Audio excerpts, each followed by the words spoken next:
Hi there, Pastor Kevin here at Covenant with Pastor Jim.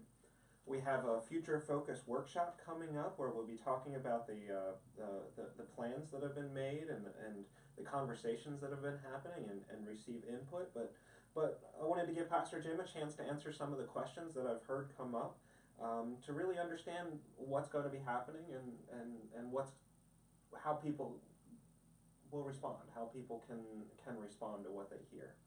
So the first question I've heard is how did the building committee come into being? How did it go about starting its work? It started out first with the trustees looking at some of the issues we have around the building, understanding that some of the folks that are a part of the church and some people from the community really cannot get to the entire building because of some handicapping conditions. While the sanctuary itself is accessible with a wheelchair, although we don't really have a place to put a wheelchair once you're into it, and Wesley Hall is accessible, our restrooms on that level are accessible, and you can get to the office level in a wheelchair. You can't get between those two floors, and if you enter either the Kingswood or the Epworth building, you're faced with a dilemma. You need to go upstairs or downstairs. And certainly if you have trouble with stairs or in a wheelchair, that becomes very problematic to get around where we do many of our programs. So the trustees began looking at what we could do to make the building more accessible. And as they began to look at what the possibilities were, they realized that it was a bigger scope than what would be normal for trustees. And so they made a proposal to the church conference of 2015 that we form a building committee and allow the building committee the latitude to look at the whole complex, the entire campus, and come up with some ideas to improve it. We didn't put handcuffs on them. We simply said, here's the building. You know what the ministries are we're trying to accomplish. What would be the best configuration within what we could afford to make the facility the best it can be for what we do. Well, what were some of those? What were some of the challenges that the ministries of Covenant? You mentioned handicap accessibility, but I know even in my own hearing, a few other challenges facing Covenant came up that the building committee started exploring how to address.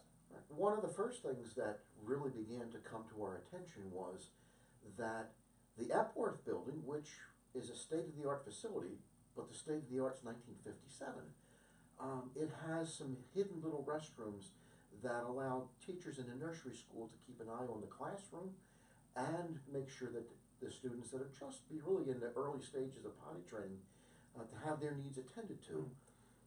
If you have to use hallway bathrooms, you need extra staff, and it becomes more awkward. But not every classroom has one, and so that was something that we put on the agenda. Is there a way we could add restrooms? Could we add a sink to every classroom? Because certainly a lot of what we do in nursery school has to do with things that are messy, and children need to have clean hands. As a parent of small children, I totally, totally get that. And so that's a challenge that we have in the Epworth building, and it's not as simple as replumbing your house where you can get down in the basement and work the pipes. That building is built on a slab, and much of the plumbing is underground, and we're not exactly sure where it all is. So that would be a major project. We also very quickly realized that the Kingswood building, while it has wonderful space and a lot of space, all of it's not usable at the same time. If you've ever been in the music room or room 2-3 of that building, and there have been people in Fellowship Hall doing any kind of activity, you realize just how noisy it is. Again, the construction technique was fine in its time. I don't want to throw anybody under the bus. They did the best they could at the time with the technology available. But essentially what happens is that floor is built in such a way that it vibrates. And so just a couple of children, small children walking around create a drum effect, which really makes it hard to have events happening in Wesley Hall, or in Fellowship Hall, and in the lower level simultaneously. And so when we engaged the services of Aldhouse Jaffe, who's an architect that specializes in nonprofits and in particular churches, we asked, is there a way we could solve that problem? And they thought it was a relatively easy fix to put in a floating floor system, which would reduce that noise level. That doubled the capacity of the building. Right, and on a weekly basis, almost every room where it is now that you can use at one time is being used throughout the week. So being able to double that space will make it available to And we additional have groups turned, and church groups. right, we've turned down some events where people have wanted to use our building because one level or the other is in use and they needed the other. A group that needs Fellowship Hall, when we have meetings going on downstairs, really isn't feasible. Mm-hmm.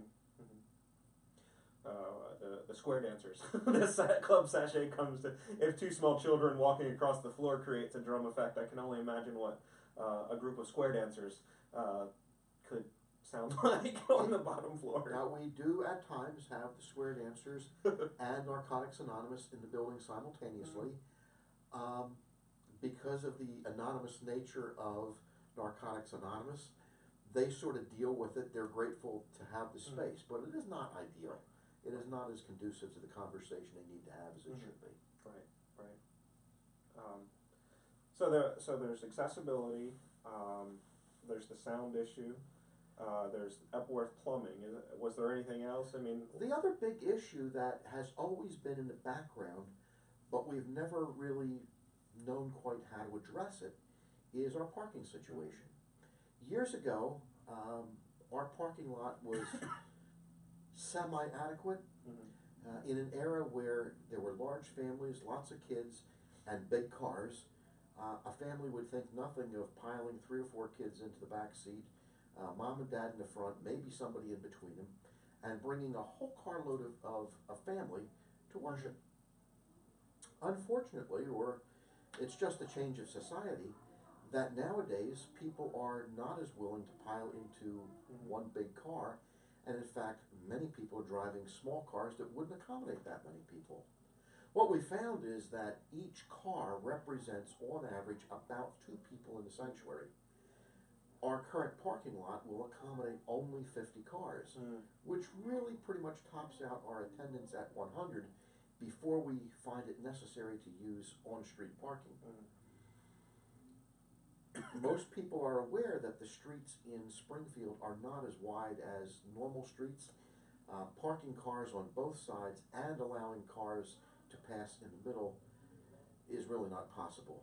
We have had a number of people lose side view mirrors because they've been clipped when somebody drove past. And it's also not as safe as we would like it. My father, for example, parks on Saxor Avenue when he's here, and I'm a little concerned about him when he takes the time to get out of the passenger seat, or the driver's seat, walk to the back and get his walker out, and then move forward. He's, I'm afraid, in the street longer than I would like him to be, and it's not as safe as I would like. If we could move some parking off street, that would be a wonderful thing. I'm just not sure that it's possible with our current arrangement. And so we've looked at possibilities. What would be the possibility of expanding the parking lot? Where do we expand it to? What are the implications for the township? We certainly need some help with zoning and whatnot. And we have talked to our local commissioner about what some of the possibilities are. And so we do have a proposal to expand the parking somewhat. So with this Future Focus workshop, it's 2 Sundays from now, not this Sunday, but next on the 22nd. 12 o'clock after the second service. Immediately following the service, we're going to venture up to Fellowship Hall, and we'll start out with a simple meal and begin the conversation almost immediately. Okay. Who will be a part of that conversation? Hopefully everybody from the congregation will attend. Everybody's invited. But we also have 2 professional groups that will be represented. Horizons Stewardship, Reverend Zip Long will be here with us. He's writing a feasibility study for us. Really, what can we really do? What are the possibilities for Covenant Church to move forward with this? How much of this dream could we afford?